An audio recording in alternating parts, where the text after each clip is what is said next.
We are back, ladies and gentlemen. It is time for game number 2 between Twisted Vision and Xylophone Dudes. And if you did miss that first match, well, you need to go and check those VODs because it was an absolute corker on Battlefield of Eternity. Yeah, it looked like Xylophone Dudes had it in the early stages of that game, but then the Twisted Vision lads, off the back of some fantastic Maiev play from Xylence, were able to turn the tides and get the win condition to secure the victory. Once again, welcome back. My name is Kit Fox and joined once again by GLP. GLP, we're going over to Cursed Hollow. Yeah, and it's a very different map that we get to see here in Game 2. The first one, Battlefield of Eternity, it's a very specific style that you do tend to see on the map, but when it comes to Cursed Hollow, there's a lot of variants that you can throw around, and very interested to see where both these teams end up going, because we saw in the previous game, a lot of the early advantages did go over to the side of the Xylophone Dudes. They had some very strong early team fighting and were able to grab some of those early experience leads. But towards the mid and late game, that's where we started to see the real clutch shot calling coming out from the side of Twisted Visions really make the difference. And we'll have to see how some of these adjustments are going to be made. Yeah, we saw Maiev actually fall through, which was interesting because the bans were favored towards the more mobile heroes, and Maiev is usually often first pick, first ban. There it is, and I was not surprised at all. We were just discussing off air that how shocked we would be if Maiev were to fall through yet again, especially after the value that Xylence was able to have on the Warden, especially with those cages. That steal on the Shaman Camp, which was, in my opinion, the game-changing play, is taken off the board. So already you can see the Xylophone Dudes, they do not want to be dealing with that again, so they're off to a good start. Yeah, just not wanting to deal with a lot of the control that she can bring into those fights, and especially when you pair it up with something like that Stukov that we saw, the Lurking Arm just bring everything onto that silence field. It can be very annoying to deal with. But on the other side, it's going to be an Abathur ban, so a lot of the other high-priority assassins are still on the table. Things like the Tracer, the Genji, even the Hanzo, which can also be a very powerful pick on this map because of his control over the neutral camps. So Abathur taken off the board, but Genji falls through, and that will allow Xylophone Dudes to pick up Shimada Bro number 1. Interesting to note, Hanzo still up on the board. Now, Twisted Vision, they've got themselves the double pick here, and Genji, while mobile, is very easily countered. I mean, Uther is one of the go-tos. You need a targeted stun to deal with the Slippery Ninja, and that is one of the go-tos. That's almost forcing the Twisted Vision team into sort of uncomfortable picks. They might have had a plan going into this one, and yet Genji might have just thrown a spanner into the works. Well, there's still quite a lot of things on the table when it comes to the high priority things. Things like the Malfurion, the Garrosh, the Blaze, even the Hanzo are still on the table. So I wouldn't be surprised if we saw a combination of two of those 4 coming to these with these first 2 picks for them, because it gives you a lot of strength, a lot of power, a lot of control around the team fights and a lot of the objectives. I'd be looking for them to pick up the Malfurion and the Hanzo. But it's actually going to be the Garrosh, so they want to just shore up that front line and just control a lot of the team fights.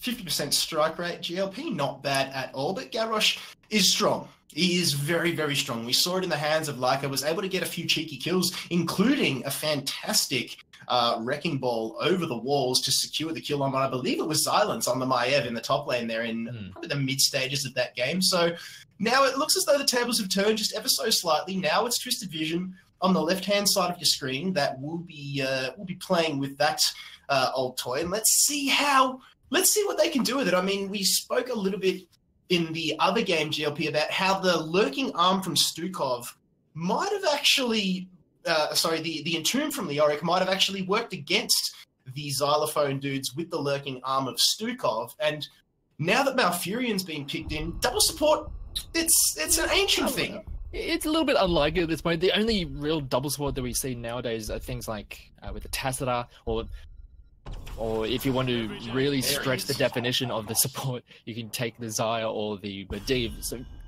you're not really seeing too many of those. To be fair, though, the Xayah does sometimes come out on this map for a lot of those very push-heavy strategies, which would be completely out of the realm of possibility. But yeah, as we're alluding to, the Hanzos are going to get picked up, very strong neutral control, and the Dahaka for that macro play is going to be able to control this very large map.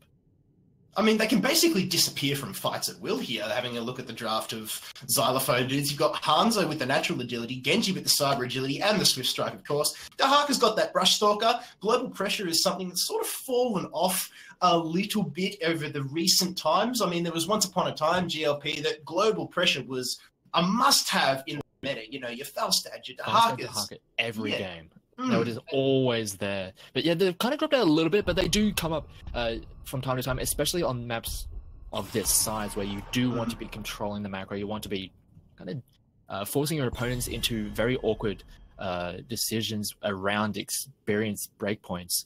And having something like a Dahaka with a Brushstalker can be all around the map at different points in the game, can really help control the tempo of the game. A Blaze wouldn't be a bad ban here either. I mean, you compliment him with Garrosh, and it's a very, very strong front line. I mean, it'd be like trying to knock down the Great Wall of China with pebbles. It's a hard ask. Even when you've got that Dahaka with that global pressure, yes, he can get a good tongue drag off and potentially pull them away from that bunker, but Garrosh is right there. And all he has to do is just throw the ally into the fray or away from the fray, regardless of where they are. And he's just... The utility that Garrosh has is something that no other hero in this game really offers up. Yeah, at this point, well, I think the closer we have to that kind of utility would be a helping hand from a Stitches. And that's not reliable in any way, shape, or form. You can have some really big hero saves with it, but it's not like a Garrosh who can just sit amongst the team fights, help out your allies, and also do a hell of a lot of... taking a lot of aggro from your opponents. Away from See, I wouldn't mind that if Helping Hand didn't share a cooldown with the hook. Yeah. It wouldn't be too bad. I mean, Garrosh's Into the Fray doesn't share a cooldown with Wrecking Ball. Correct me if I'm wrong. I believe so, yeah. Yeah, so that's something that he has over there. I mean, I love my man Stitches. One of the first heroes I played when I picked up this game, you know, all those years ago, just because, A, I love Darkshire, and B, I love hooking people with Stitches. It is fun.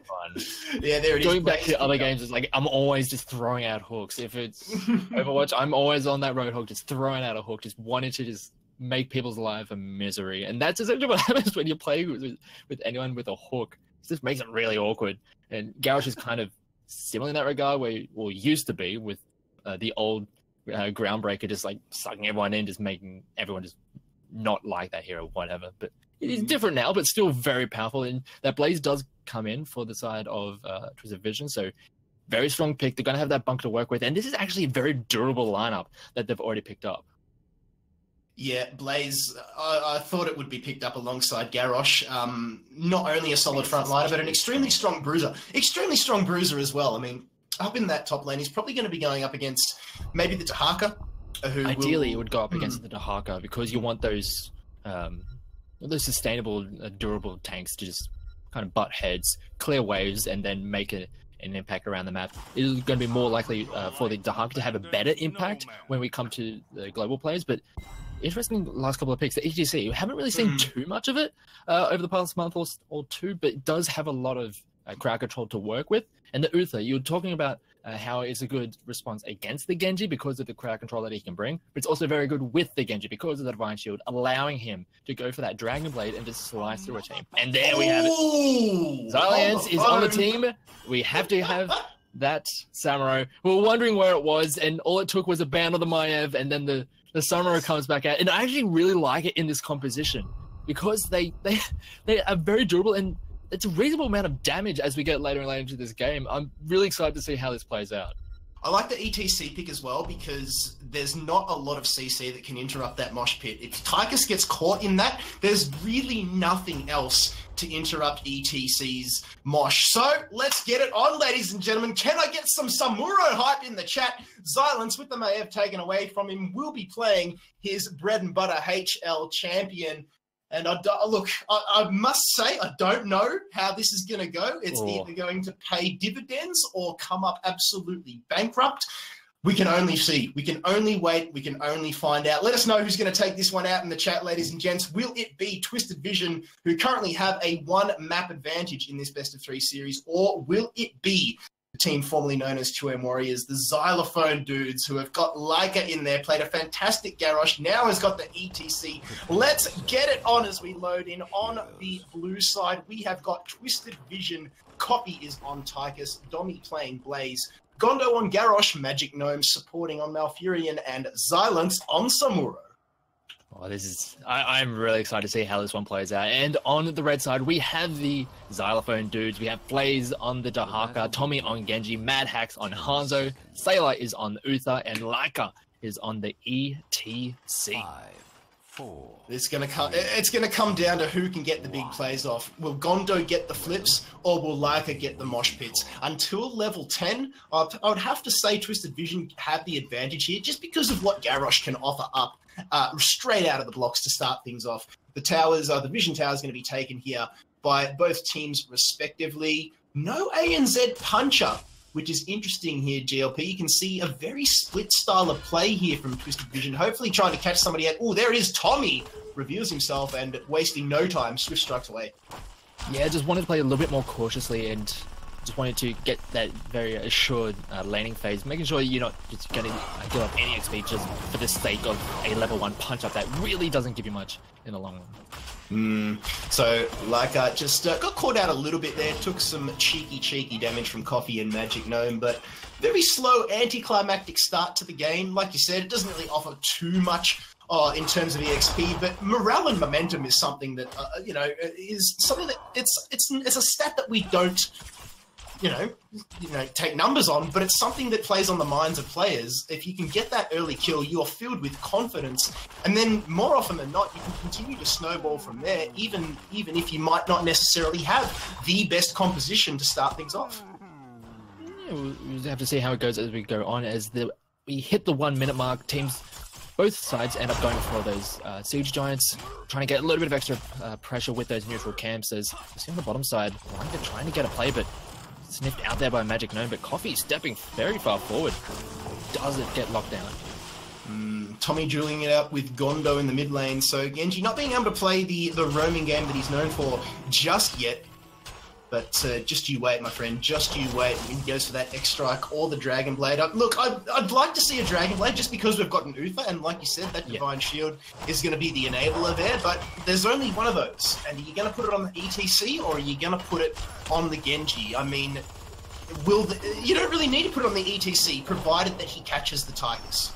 Yeah, and I feel as though they need that Dragon Blade, because a lot of the time the X-Strike is either to get out of some very sticky situations or to follow up on a very big burst combo. Looking at what XD has and what they're going up against, it's very hard to imagine that they're going to have a very strong burst combo on anyone except maybe the Malfurion or the Samurai if they manage to somehow lock them down completely. But that is not going to be a very likely situation, so I just want to see that Dragon Blade just to try and get that extra damage, because they need to be able to push through.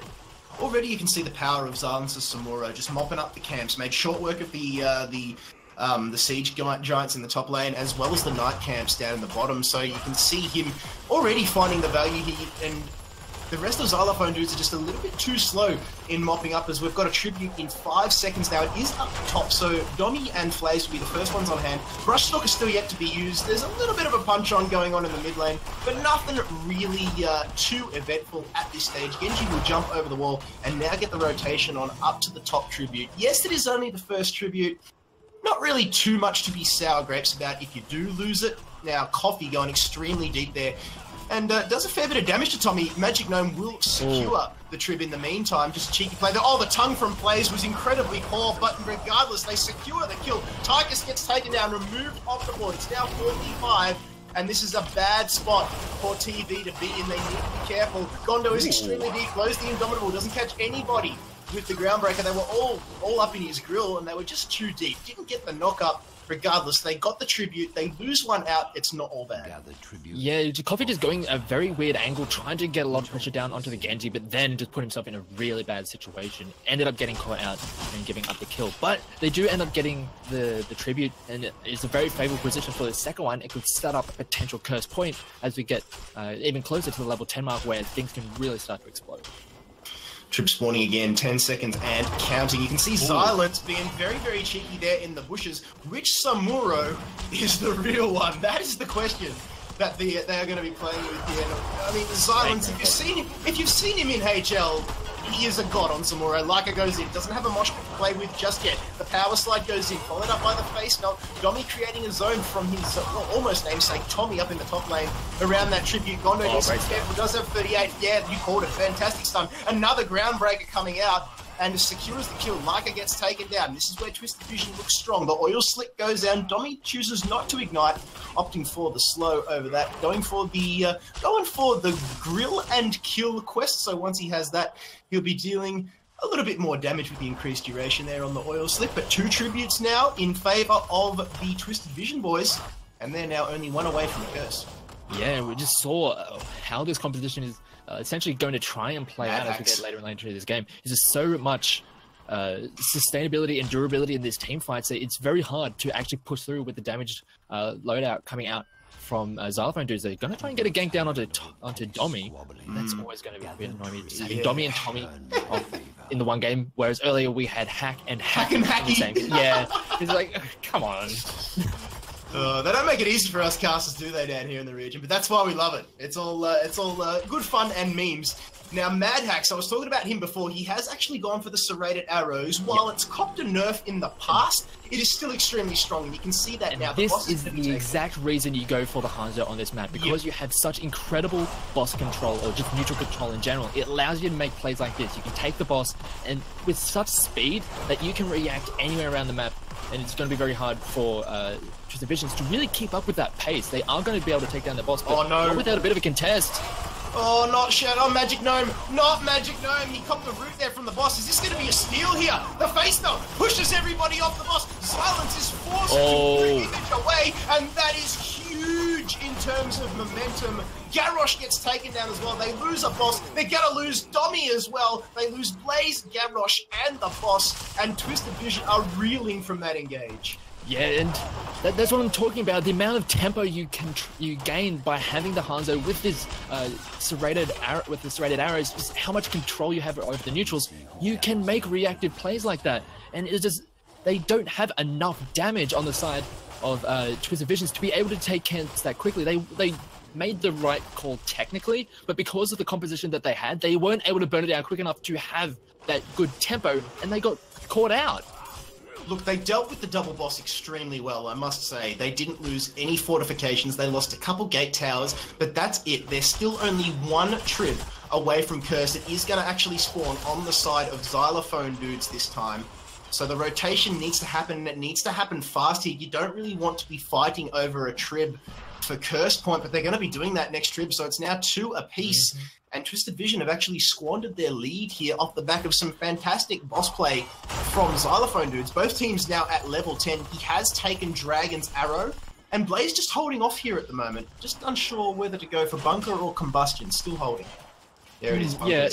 I was like, I'm not sure there's really much of a decision coming in. The Bunker is just a little bit too good. I was just wondering where the next tribute is going to spawn. Is right at the bottom, so I feel as though that's a pretty good position for Twisted Visions because of his position, and also with the rest of the map, as they do get locked down onto Leica. Very good. Very, very good play. Power slid there into the roots, had absolutely no escape, and that is what you want. They are losing the PvE side of things at the moment, even with the Samuro, but they're winning the PvP, and that's really what matters in the end. That's where a lot of the experience is going to come from. And we talked about momentum earlier on, GLP. If you're going into a fight with a one-man advantage, you're going to be like you're 8 feet tall. Yeah, and with ETC only just now coming up, it's going to take a little bit of time to get there, and already the setup from Twisted Visions, they do have control over this area. And although there is a decent amount of poke coming out from the side of Xylophone dudes, it can only go so far, especially with the amount of sustainability and durability that we have on this lineup for Twisted Visions. As Gondo, he's going to step forward, try and body block so they can try and get this point, but Tommy, he's going to step forward, but he's going to get locked down.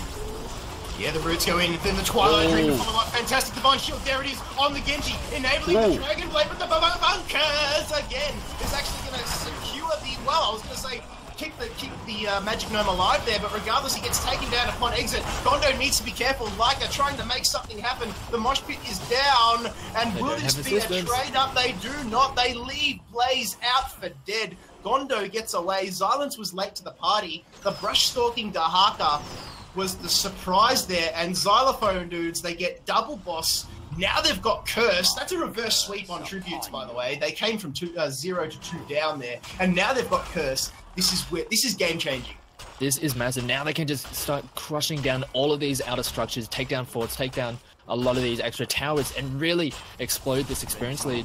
As you're just seeing these team fights just be fought on so many different fronts, and it's really not working out for the side of Twisted Visions. They want the Garage and the Blaze to be around, so the Malfurion has a lot of extra safety and assistance from his team, but he was just caught out, had to walk back into the fight just to get close to the bunker, but at that point it was not able to keep him alive. Once he got out of that, it just got sliced to bits, and at that point, yeah, you've got a lot of durability with the Garage and the Blaze, but without the Malfurion, that's a lot of extra healing that you're not going to have. Oh, the flip! Oh, fantastic cleanse there coming out, keeping Tommy alive on the Genji. Xylans, though, trying to make something happen on the Samuro, doesn't quite secure the kill. Gondo needs to be careful. He's got low HP. In goes Domi. Charges in. Hasn't actually ignited the oil just yet. Tries to get the kill onto Leica, but the Roots unable to find their mark. It must be said, even though Twisted Vision are losing out in a lot of these team fights, as well as the PvE aspect of things, they've managed to keep the EXP relatively close, especially after that Curse. You'd expect it to be a lot more than what it actually is, and that's because Xylans was sitting up in the top lane, soaking up while the Curse was on. He did his part to try and keep his team in the game, and at the moment, they're still less than half a level behind, so it's not too bad at all. Yeah, and now that this boss is available on this top side of the map, everyone is going to start coming out, because we saw just how quickly the Hanzo can just shred through it with those serrated arrows. Twisted Visions, they have to be, they kind of have to have someone nearby to at least sniff out if they're going to make that play, because any extra minute or half a minute, and that's already going to go down incredibly quickly. So they have to have someone around, and it's really going to stifle a lot of their macro play. Leica is lurking in the bushes. We'll actually spot Xylans, who is on the rotation there, collects all 3 Samuros in the power slide. Regardless, he'll just mosey on his way down into the mid lane as the rest of Xylophone dudes turn their attention to the night camp. They'll get that pushing down the mid lane, and it looks as though they're pulling back off the boss here completely. No, they're thinking about it again. Xylophone dudes will take it a lot faster than Twisted Vision will, just because of Hanzo's serrated arrow. They're going to start this at exactly the same time, and TV really need to turn up the dial here if they really want to be competitive here with these bosses. Yeah, and they realized that if they just kept on playing around just their opponent's boss, it was just going to end up getting ground out. So just making the proactive call to just go straight for their own. Now that they've done it at a better timing, they're able to just secure for themselves. Sure, it was a little bit slower because of the Hanzo on the side of Xylophone dudes. They are able to secure it for themselves, and they have something to work with. And because they still have those 2 tributes to their name, this could be a curse for them. It could be indeed, and they're sitting pretty comfortably here in terms of the camp spawns as well. They're going to take their bruises, get them pushing down the mid lane. Meanwhile, boss up top left completely unchecked, and well, they're going to have to, because they want this curse. If they can get it here, their boss will be doing a fair bit of damage, but as I say that, it has been taken down. Leica trying to do his bit just to delay here. That's a great clear from Xylophone dudes. They're actually going to be able to contest this tribute quite comfortably. Easily. This is going to be a big fight, and they're going to pop everything they need to get this to work.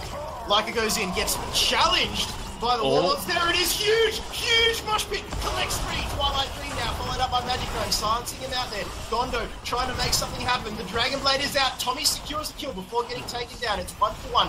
4-on-4 in terms of body count here. Mad Hacks on the back line. Uther gets taken down as well. It's not looking good in this fight here for Xylophone dudes. They've pulled the trigger, well, they've pulled the pin rather on this attack. They're forced to retreat. That's not good. They lose 3. They're gonna get cursed as well. The boss in the top lane didn't do as much damage as they would have liked because they were unable to push with it, and now it's the time of Twisted Vision to make something happen.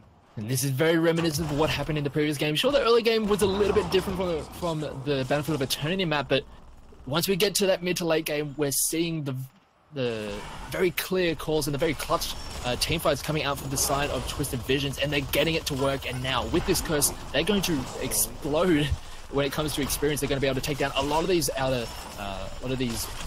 these walls, these towers, and this is the patch where a lot of that experience is still in those towers. We're not we're on the next mania patch prior to a lot of those XP changes, so a lot of that experience is going over to where we can see it right now. They've already got a full level lead, and they want to get this kick. They got no mosh pit. Leica would be loving it. He'd be licking his lips because he would have caught 3 if he had the opportunity. The cleanse goes in, but in goes the bunker as well. So great retaliation play there from Domi, but Twisted Vision, they could get themselves a keep here, and they should. There's less than 10 seconds left on Curse, and they will secure it. The Dragon's Arrow at close range, though. It didn't really have as much of an effect as he would have hoped for, and now the tail return yet again. Look at the way the Xylophone dudes are being melted here. 1 or 2 more frags, and this could be a cheeky win condition here. TV, they're trying it on. Yeah, they have a lot of durability and have a lot of sustainability, and they see that they just can't really push through a lot of it. Manax is doing all he can, but it's just not enough to push through all of the durability.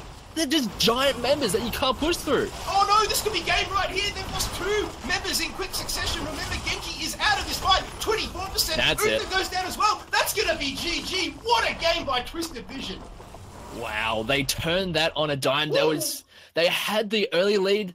They almost let it slip out of their hands with giving up or getting a boss stolen from them and then just losing successive fights. But towards the end, there's that last tribute.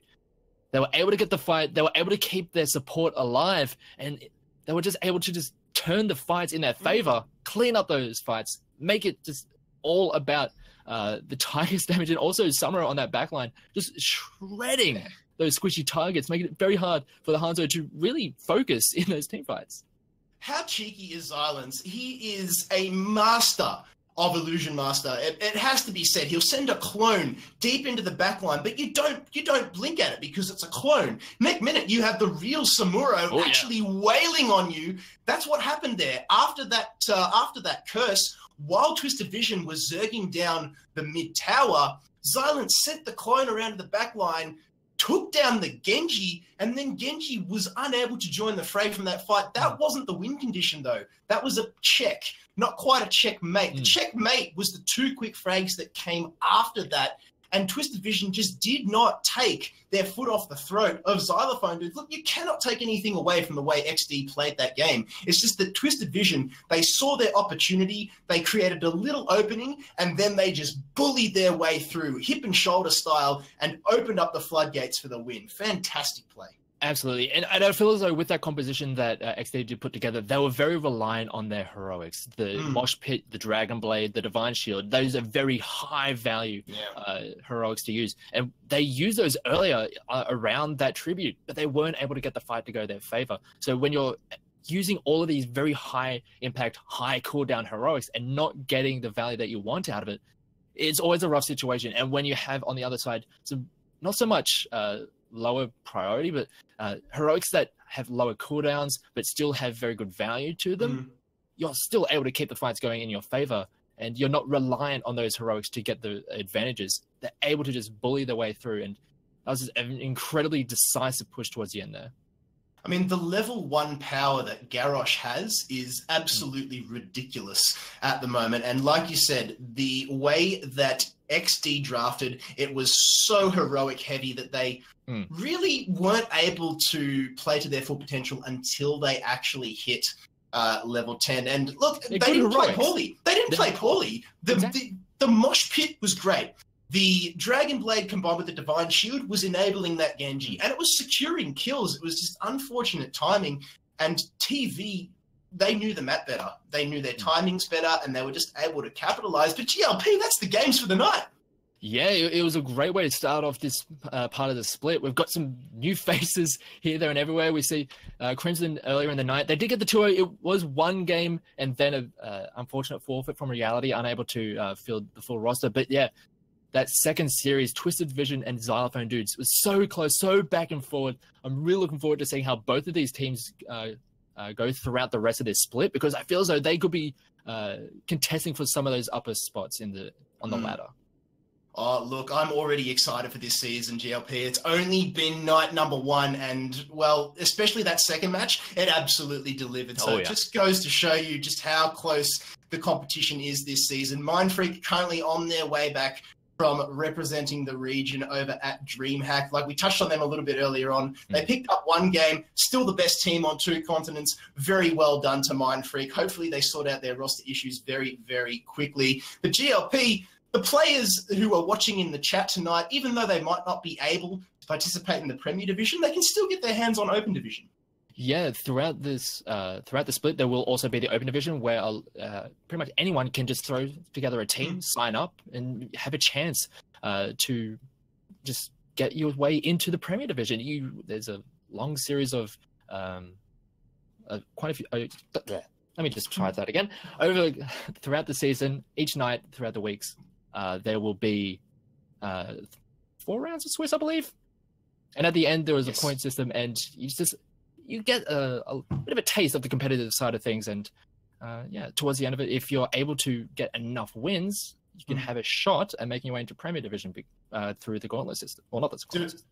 Do exactly what Pleb to Pro did. They were Pleb and now they are Pro. They were in the Open Division, now they're in the Premier Division. And that is tomorrow night, ladies and gents. The sign-ups are still open for that.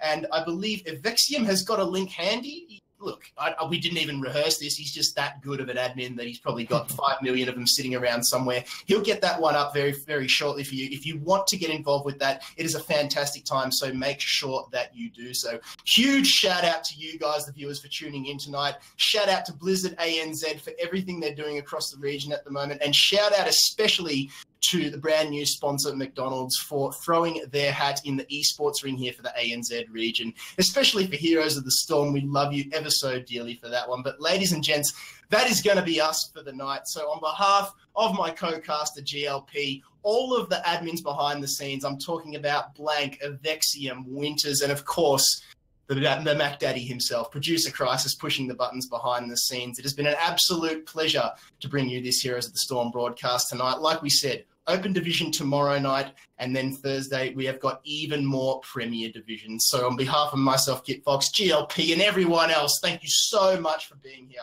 and we look forward to the pleasure of your company next time.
Partially hydrogenated, equal parts flower, faith healing.